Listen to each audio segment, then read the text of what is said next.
Uh-oh.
Okay, we'll start with this.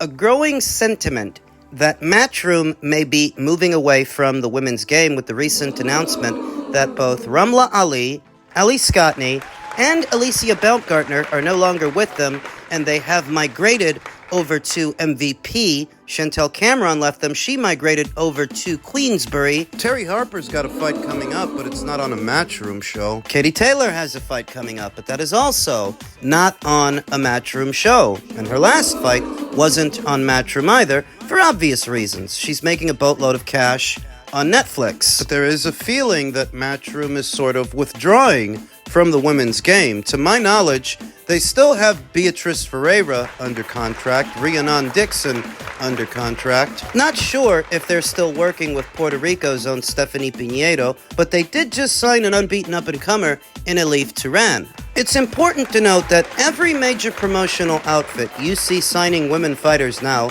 is only continuing in the work that Matchroom started, because before Matchroom signed Katie Taylor and all those other girls, how many major promotional outfits actually had a stable of women boxers? Before Matchroom signed Katie Taylor and Ellie Scotney, Shannon Courtenay, Ebony Bridges, Savannah Marshall, Chantel Cameron. How many? Ramla Ali, Sandy Ryan. How many? Really wasn't the norm for a major promotional outfit to have that many women boxers signed to them. Matchroom, in effect, helped to normalize that, more so than anybody else. So anybody signing women fighters now is only continuing in the work and the standard that Matchroom set. But there is reason enough to believe that Matchroom might be pulling away, because they do seem to be hemorrhaging women boxers and they're not replacing them. When you lose an unbeaten up-and-comer like an Ellie Scotney or an undisputed champion like an Alicia Baumgartner, I do wonder if they aren't withdrawing from the women's game, or maybe they're just refining their methods, because like I said, they did just sign Elif Turan. If it were their intention to pull out of women's boxing, well, I don't think they would have picked that fighter up. What would be the point? So on the predication that they're not necessarily withdrawing so much as revamping their stable and refining their methods, who should Matchroom scoop up? Who should Matchroom give an opportunity to box on a major platform? I happen to think an unbeaten up-and-comer in Johanna Wanyu. That'd be a good signing. Campaigning in the women's super bantamweight division, one of the best fighters you haven't heard of. If you're gonna replace Ellie Scotney with somebody, Johanna Wanyu would be a good shout. Micaiah Krebs from America would be another. Another unbeaten super bantamweight, one of the best fighters that you haven't heard of. Micaiah Krebs is the real deal. She's got a fight coming up with former champion Mayerline Rivas. If she wins, it wouldn't be a bad idea for Matchroom to pick her up. Be a bit more strategic with what fighters they're signing. Because some of the fighters that Matchroom signed before were already up there in age by the time that Matchroom signed them. You're talking about Ebony Bridges. You're talking about Ramla Ali. So what you might want to do now is sign an even younger stable of fighters so that you have more time with them and they have more good years to give. Iana Verduzco, otherwise known as Right Hook Roxy, she has an arrangement with Tom Loeffler's 360 Promotions. Comes from a fighting family, young, marketable, and has many good years to give to the sport of boxing. She would be a great addition to Matchroom's shows in America, particularly the ones they're doing in the West, or the Southwest. It's a good show. That if and when Iana Verduzco's deal with Tom Loeffler is up, it wouldn't be a bad idea for Matchroom to sign her. Revamping their stable and refining their methods, being more strategic with what fighters they make a commitment to. There's a young unbeaten up-and-comer from south of the border that goes by the name Camila Zamorano. After all these years in the American market, Eddie has to know Mexican fighters move the needle in America. And in Camila, you have a young fighter, young talented fighter with many, many good years to give to the sport and the kind of physical dimensions that would allow her to become a champion not just at this weight, but in several. I've seen her, and she's very good. She would be a great addition to Matchroom's stable on the predication that they are to continue in the women's game and they're just revamping their stable and refining their methods. They need to go after a younger pool of fighters. The IBF champion, O'Shea Jones, wouldn't be a bad signing. She stands a very good chance of becoming that division's undisputed champion if only she had the promotional muscle behind her to make it happen.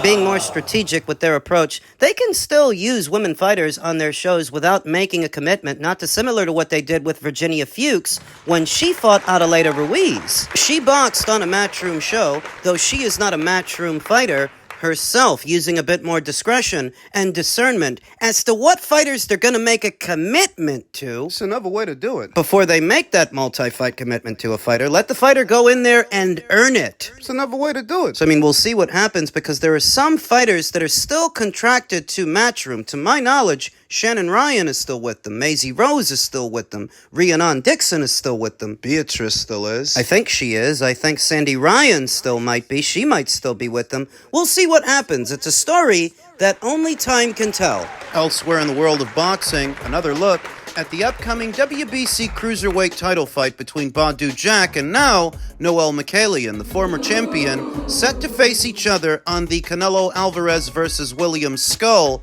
undercard. Noel Mikaelian could not have better timed his ring return. Boxing Scene has learned that the former WBC cruiserweight titleist will get a direct shot for his old belt in a last-minute challenge of current champion Badu Jack. Mikaelian immediately raised his hand to replace Ryan Rozicki, who suffered a torn bicep and was forced to withdraw from the planned May 3rd date at A&B Arena in Riyadh, Saudi Arabia. Turki El Sheikh, the event promoter and owner of Ring Magazine, did not directly announce the fight, but validated a breaking news report from the publication. The fight will serve in supporting capacity to Canelo vs. Skull Undisputed Super Middleweight Championship. The revised matchup ties a bow on a strange sequence of events involving that title. Jack, 28-3 with 3 draws and 17 knockouts, won the WBC Cruiserweight title in a February 2023 12th round knockout over Lunga Makabu to become a 3-division champion. His reign was short-lived, as he vacated the title in exchange for champion and recess designation so that he could pursue a shot at the World Boxing Council's Bridgerweight title. That opportunity never materialized, though he was fortunate to return to the Cruiserweight division at a time when his old belt was up for grabs. Mikaelian, 27-2, won the vacant title in a 3rd-round knockout of Makabu. Atop a November 2023 Don King Promotions extravaganza in his adopted hometown of Miami, his reign also ended without a single defense, though one was scheduled several times over. He was due to face Ryan Rozicki, 21-1 with 19 knockouts, in a mandated title defense, but repeatedly postponed due to an assortment of issues. It ultimately came out that Mikaelian was in litigation with King, at which point the World Boxing Council had him swap places with Badu Jack and assumed the champion in recess tag. Badu Jack, a 2008 Olympian for Sweden, previously held titles at super middle and light heavy, has been reinstated as WBC Cruiserweight champion with the condition that he next face Ryan Rozicki. The matter went to a purse bid hearing which was won by Three Lions Promotions and originally budgeted for a late April date in Rozicki's hometown of Sydney, Nova Scotia in Canada. El Sheikh intervened on behalf of Jack and added a 6-figure sum to the total pot to relocate the fight to Riyadh. Prior to accepting the fight, Mikaelian was due to return to the ring on May 17th at a Florida location to be determined. Don King Productions announced the event just hours before it was learned that Rozicki was injured and forced to withdraw from his planned fight against Jack.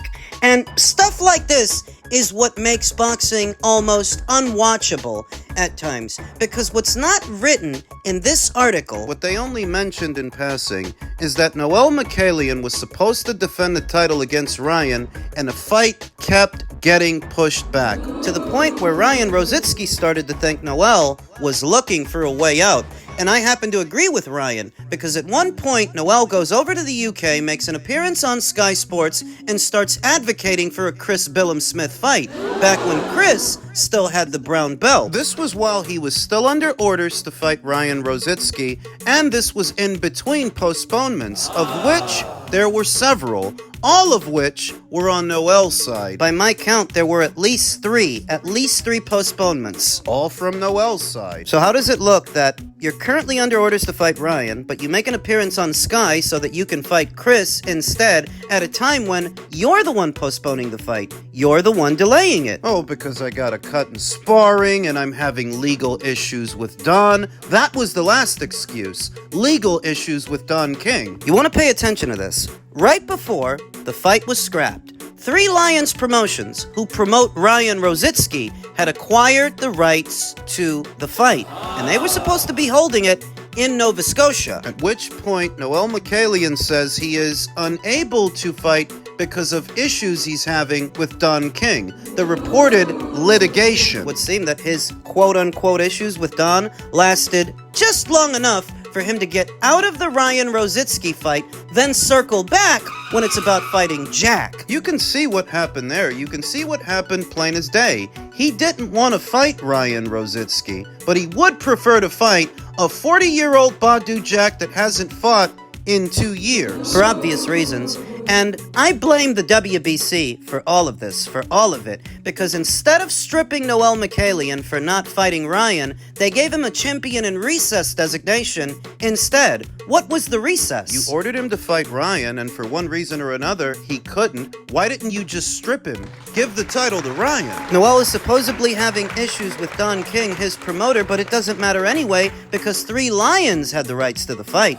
They were the ones that were going to do it in the end, not Don. So what the hell is stopping you from fighting? You label him a champion in recess, swap him out for Badu Jack instead. You give him the title. Badu Jack, who had already been inactive for a year or a little over a year, they should have just given the title to Ryan. That's always been my problem with this situation. The World Boxing Council should have just stripped Noel. That would have wrapped all of this up. Instead of playing musical chairs with the title based on these made-up designations. You labeled Badu Jack as a champion in recess when he had a mandatory in the queue in Noel. Then you labeled Noel a champion in recess when he had a mandatory in the queue in Ryan. Just for Ryan to tear his bicep, and suddenly, Noel doesn't have legal issues anymore. He's not on the outs with Don, and he comes back right on time to fight an inactive Badu Jack. It's very obvious what happened there, but it only happened because the World Boxing Council didn't do their job. They should have stripped Noel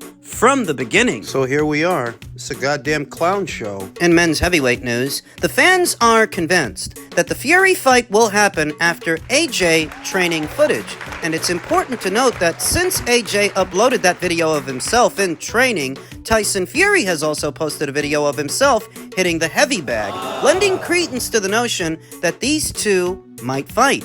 Tyson Fury has teased fans with a potential comeback after he shared some footage of himself in the boxing gym. Fury announced his retirement from the sport after the Alexander Usyk defeat. The second one. The defeat meant he missed out on becoming the unified heavyweight champion, which would have set up a potential undisputed fight with the IBF champion, Daniel Dubois. Fury also lost the first fight against Usyk as he missed out on becoming the undisputed heavyweight champion. There was an increasing expectation that Fury would face Anthony Joshua, after which he probably called time on his career. Fury versus Joshua is the biggest boxing fight out there to be made. They had previously agreed to face each other, only for Fury to withdraw after Deontay Wilder won his arbitration case 3 or 4 years ago. The ruling meant that Fury had to rematch Wilder, as the Joshua fight never happened. Fury received over $100 million for the two Usyk fights. Fury would be able to command something similar for a Joshua fight, given it has the ability to sell out in the UK and Saudi. The Saudis are already on record saying they would like to see this fight. Meanwhile, there is still enough demand from the British boxing fans to see it, even if the fighters are no longer in their prime. Fury faces the risk that if he were to fight Anthony Joshua, he would risk tarnishing his legacy even further before the Usyk defeats. He was unbeaten. A defeat to Anthony Joshua risks harming his legacy even further. Fury's manager, Spencer Brown, recently suggested that Fury was bored, fueling the narrative that he could make a return, and the following footage of Fury hitting the heavy bag has only reinforced that narrative. Boxing fans were also convinced that a Fury versus Joshua fight would happen. I spoke to him last week. He's really happy. Really happy. He's getting a little bit bored, but he was really happy. I think he went to a nice birthday party over the weekend and had a few beers. Just speaking to him gives you a bit of light in your life because he makes you smile, and he doesn't take anything too seriously. Is he going to fight again? He's retired. He might be getting a little bit bored at the moment, but that's just a natural thing.